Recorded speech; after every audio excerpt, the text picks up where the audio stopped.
जगह की तशख़ीस से मुताल्लिक़ एक तशख़ीस हम आपको और बता रहे हैं। इससे पहले भी 2 तशख़ीसें हम बता चुके हैं। तशख़ीस का एक तरीका ये होता है, बाज़ मरतबा लोग आमिलीन को बुलाकर ले जाते हैं अपने घर पर और कहते हैं ज़रा आप देखें और देखकर बताएँ यहाँ कुछ असर है या नहीं है। अब उस वक़्त आमिल क्या करते हैं, अंदाज़े से अपने यानी घस्सा कह लो, तुक्का कह लो और एक अटकल कह लीजिए, वो लगाते हैं। अब अटकल से जो बात निकली, निकली, नहीं निकली तो नहीं सही। तो ये अटकल से किसी को वहम में मुब्तला करना, किसी को शक व शुबहात में डाल देना, ये मुनासिब नहीं होता। इंसान को सोच कर बोलना चाहिए, जो बोल भी वो बोले, तो आखिरत में उससे पूछ होगी कि तुमने ये बात जो कही थी, क्या सोच कर कही थी और किस दलील की बुनियाद पर कही थी। तो हम आपको एक तशख़ीस बता रहे हैं, जो हमारे इदारे से कोर्स करने वाले लोग हैं, तो उनको इस तशख़ीस की इजाज़त है। तो हम आपको बताते हैं तशख़ीस कैसे करेंगे। जिस घर में आप तशख़ीस करने के लिए गए हैं, जैसे आमिल को बुलाकर कोई ले जाता है, तो वहाँ जाने के बाद आप देखेंगे उस मकान के अंदर कमरे कितने हैं। जितने भी कमरे होंगे सबके अंदर अमल पढ़ना पड़ेगा और इसी अमल को दोहराना पड़ेगा। हो सकता है एक कमरे में आपको नताइज बरामद ना हो, दूसरे में या तीसरे में आए, तो फिर ये ख़्याल किया जाएगा जिस कमरे में नताइज जो उनसे बरामद होंगे, तो वहाँ उस चीज़ का क़याम माना जाएगा। यानी ये चीज़ यहाँ क़याम किए हुए है और असर उसका पूरे मकान पर है। तरतीब क्या होगी अमल की? जब आप गए किसी कमरे में और मकान के अंदर तशख़ीस के लिए, आप उनके कमरे में जाएँ और कमरे में जाने के बाद बीच कमरे में बैठकर आपको आयतल कुर्सी पढ़नी है। الله لا आयतल إله कुर्सी إلا هو الحي पढ़ते-पढ़ते जब القيوم आप لا इस تأخذه आयत पर سنة पहुँचे, ولا नौम। यअलमु मा बैन अयदीहिम व मा खल्फहुम व ला युहीतून बिशैइन मिन इल्मिही इल्ला बिमा शाअ। बस इसको 10 मर्तबा दोहराना है। जब आँख बंद करके आप इसको 10 मर्तबा दोहराएँगे और फिर आगे बढ़ जाएँगे, तो उस दौरान हो सकता है आपको कुछ लाल किस्म की आँखें नज़र आएँ। आँख बंद करने के बाद ज़हन में जैसे एक तस्वीर आती है, इस अंदाज़ पर आएगी। या हो सकता है तशख़ीस करने वाले का बदन ठंडा पड़ जाए या गर्म हो जाए, कभी-कभी ऐसा होता है। कभी तशख़ीस में जब आप इस जगह पर पढ़ते होते हैं, बार-बार उसको दोहराते हैं, तो जो तशख़ीस कर रहा होता है उसके बदन पर मामूली बोझ बढ़ने लगता है। ये सब अलामतें होती हैं उस जगह जिन्नात के होने की। आयतल कुर्सी में जब आप इस जगह पर पहुँचेंगे और आप इसका तकरार करेंगे, तो जब इस पर आकर आपको कुछ एक्टिविटी महसूस हो, तो वहाँ ये कहा जाएगा कि उस जगह पर जिन्नात मौजूद हैं। फिर अपनी आयतल कुर्सी को पूरी कर लें। इसी तरीके से दूसरे कमरे में करेंगे, जितने भी मकान के कमरे हैं सब में इस अमल को करेंगे। फिर तरतीब पहले एक अमल पूरा करेंगे एक कमरे के अंदर। ये तो मैंने आयतल कुर्सी बताई है जिन्नात की अलामत की। फिर आप आगे क्या करेंगे कि सूरे फलक पढ़ेंगे और सूरे फलक पर कुल अऊज़ु बिरब्बिल फलक मिन शर्रि मा खलक व मिन शर्रि गासिकिन इज़ा वक़ब। अब ये जो आयत है मिन शर्रिन नफ़्फ़ासाति फ़िल उक़द, इसको 11 मर्तबा पढ़ेंगे दोहरा-दोहरा कर और ठहर-ठहर कर पढ़ेंगे। आँख बंद रखेंगे, गहरी साँस भी लेते रहेंगे जब आप इसका तकरार करेंगे। अगर आपको उस कमरे के अंदर खुशबू चेंज होते हुए नज़र आए, बदबू महसूस होने लगे एकदम अचानक से, तो ये सहर की अलामत होती है। या फिर आपको काली परछाइयाँ नज़र आने लगें, ये भी सहर की अलामत होती है। या आपका बाहर से चेहरा जो ये होता है, ये गर्म महसूस होने लगता है, जैसे कोई हीटर या आग जब चेहरे के करीब किया जाता है, तो इंसान का जो चेहरा होता है, वो गर्म होने लगता है। इस तरीके से गर्म होने लगेगा या ज़रूरत से ज़्यादा हाथ और पाँव ठंडे होने लगेंगे। इस किस्म की और भी अलामतें ज़ाहिर हो सकती हैं। तो जब आप इसका तकरार करते रहें, फिर आप इस सूरत को पूरी कर लें। 11 मर्तबा इस आयत का तकरार करना है। फिर इसके बाद अगली जो सूरत पढ़नी है वो कुल अऊज़ु बिरब्बिन नास है। कुल अऊज़ु बिरब्बिन नास, मलिकिन नास, इलाहिन नास, मिन शर्रिल वसवासिल खन्नास। इसको 11 मर्तबा पढ़ना है। अगर इस आयत पर पहुंचकर आपके साथ ये सब चीज़ें पेश आती हैं, तो ये कहा जाएगा यहाँ हमज़ाद है या खबीस अरवाह का क़याम यहाँ मौजूद है। ये जिन्नात से थोड़ा नीचे की एक कैटेगरी होती है जिसे हमज़ात कहते हैं। इसके ऊपर इंशाअल्लाह तफ़सीली वीडियो हम बनाएँगे और उसके बारे में उसकी मालूमात देंगे कि ये होता क्या है। तो बहरहाल ये कहा जाएगा कि यहाँ जिन्नातों की एक किस्म है जो वो मौजूद है।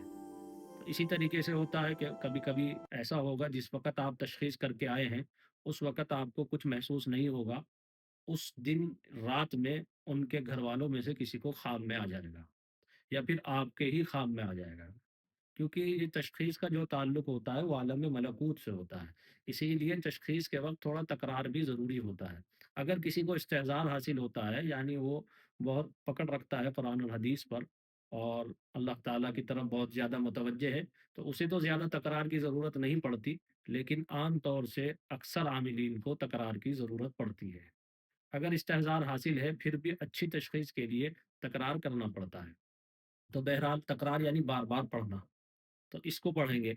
लेकिन कोई आम आदमी जो बाकायदा आमिल ना हो और सुबह-शाम की दुआएँ पाबंदी से ना पढ़ता हो, नमाज़ों की पाबंदी ना हो, कुरान की तिलावत की पाबंदी ना हो, तो वो इन तशख़ीसों को ना करे, हमारी राय तो यही है। क्योंकि तशख़ीस से क्या होता है, कभी-कभी ये चीज़ें मुतवज्जह हो जाती हैं तशख़ीस करने वाले أعوذ की तरफ, بالله من जो الشيطان चेक कर الرجيم रहा لا होता حول है। ولا قوة तो ये चीज़ें जब उस पर मुसल्लत होती हैं, तो إلا उसको मालूम ही नहीं हो पाता, क्योंकि उसको तो सिर्फ़ तशख़ीस तक का इल्म था। इससे आगे अब उसको क्या करना है, अगर उसके साथ कुछ इस तरह की एक्टिविटी होने लगी, उसको इसका मालूम नहीं होता और ज़िंदगी बेअमल होने की वजह से उनको असर करने का ज़्यादा मौका मिल जाता है। तो इसीलिए आम आदमी इसको तशख़ीस को ना करे। हाँ, जो नमाज़ रोज़े के पाबंद लोग हैं, आइम्मा हज़रात हैं, सुबह शाम की दुआएँ पाबंदी से पढ़ते हैं और क़ुव्वत ख़यालिया यानी ज़हनी क़ुव्वत मज़बूत है, तो वो इस तशख़ीस को कर सकते हैं। जो हमारे शागिर्द हज़रात हैं, जो हमारे यहाँ से बाकायदा कोर्स कर रहे हैं और अमाल में पाबंदी से चल रहे हैं, उनको इस तशख़ीस की इजाज़त है। फिर इसके बाद एक चीज़ और है, सूरह फ़ातिहा आप पढ़ेंगे और सूरह फ़ातिहा पढ़ते-पढ़ते जब इय्याका नअबुदु व इय्याका नस्तईन पर पहुँचे, इय्याका नअबुदु व इय्याका नस्तईन इहदिनस सिरातल मुस्तकीम, इसका तकरार 7 मरतबा करेंगे। इसके बाद हो सकता है आपको रात को ख्वाब में वो चीज़ ज़ाहिर हो जाए, या फिर कभी ऐसा होता है, वहाँ जगह पर तो कोई मसला नहीं होता मकान में, लेकिन मकान के नीचे दफ़ीना और ख़ज़ाना होता है। तो फिर इस तरह की हलचल, जैसे लगेगा कि पैरों में वाइब्रेशन हो रही है जहाँ आप बैठे हैं, या फिर आपको कोई ना कोई अलामत ज़ाहिर होती है। अलामतें जो ज़िक्र की जाती हैं वो महदूद होती है, ज़रूरी नहीं उन्हीं अलामतों में वो चीज़ ज़ाहिर हो। कभी-कभी उससे हटकर भी एक अजीब अलामत में ज़ाहिर हो जाती है। लेकिन इतना समझें कि जो मामूल से हटकर कोई अजीब अलामत ज़ाहिर हो रही है, तो ये इसी की अलामत है कि जो जिसके साथ हमने सूरत के साथ लगाई है। जैसे आयतल कुर्सी पर ज़ाहिर हुई है, तो वहाँ खबीर जिन्नात और देवों का असर है। और अगर सूरह फलक पर आपको ज़ाहिर हो रही है, तो वहाँ सहर का असर ख़्याल किया जाएगा और बंदिश किस्म की सहर वहाँ मौजूद है। और सूरह नास पर अगर आपको कोई अलामत महसूस हो रही है, तो फिर हमज़ात और खन्नास वग़ैरह इस किस्म की जो घरों के अंदर लड़ाइयाँ कराते हैं, इंतशार कराते हैं, उनका ख़ास काम ये होता है, वो बहुत ज़्यादा यानी हाज़िर होकर तो बोलते नहीं, क्योंकि एक जिन्नात की छोटी किस्म होती है, वो डरती बहुत है, इसलिए वो छुपे-छुपे रहते हैं। और उनका मेन काम होता है वसाविस में मुब्तला करना। पाकी के मुताल्लिक वसाविस में मुब्तला करते हैं, एक-दूसरे के मुताल्लिक शक व शुबहात में डालते हैं, आपस में लड़ाइयाँ कराते हैं और घरों के अंदर खाने के अंदर बेबरकती करते हैं। इंसान के खाने वो खाते रहते हैं और बहुत से फ़साद घर के अंदर वो मचाते हैं। आपस में एकदम बहुत गरमा-गरमाई हो जाती है। तो अगर आपकी सूरह नास पर जाकर और ख़ास तौर से इस आयत पर जाकर आपको अलामत ज़ाहिर हो, तो फिर ये खन्नास और हमज़ात वग़ैरह की तशख़ीस होगी। और अगर सूरह फ़ातिहा की इन आयात पर हो, तो ज़मीन के नीचे कुछ मसला है, या फिर ये कहा जाएगा कि इबादत की कमी की वजह से और गुनाहों की कसरत की वजह से इनके ऊपर ये हालात हैं, जिसकी वजह से ये बयान कर रहे हैं, जो सहर की किस्म के हालात हैं, जो जिन्नाती किस्म के अलामात होती हैं, बाज़ मर्तबा बिना जिन्नात के ज़ाहिर होती हैं, वो इंसान की बदआमालियों की वजह से होती है, सूद ब्याज़ खाने की वजह से होती है और बहुत ज़्यादा गुनाहों पर चलने की वजह से होती है। अगर सूरह फ़ातिहा की इन आयात पर हो, तो 2 में से एक बात मुतय्यन हो जाती है, या तो ज़मीन में नीचे दफ़ीने का कोई मसला है, या फिर इनकी बदआमालियाँ हैं।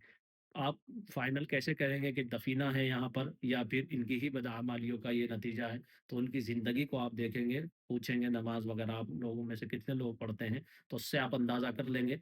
अगर ज़िंदगी मामूल के मुताबिक है और शरीयत के मुताबिक है, तो आप फिर नतीजा तन ये तय करेंगे कि ज़मीन के नीचे यहाँ दफ़ीना है। फिर इसकी और मज़ीद तशख़ीसें होती हैं, वो बहुत ही आला किस्म की और अलग दर्जे की तशख़ीसें होती हैं।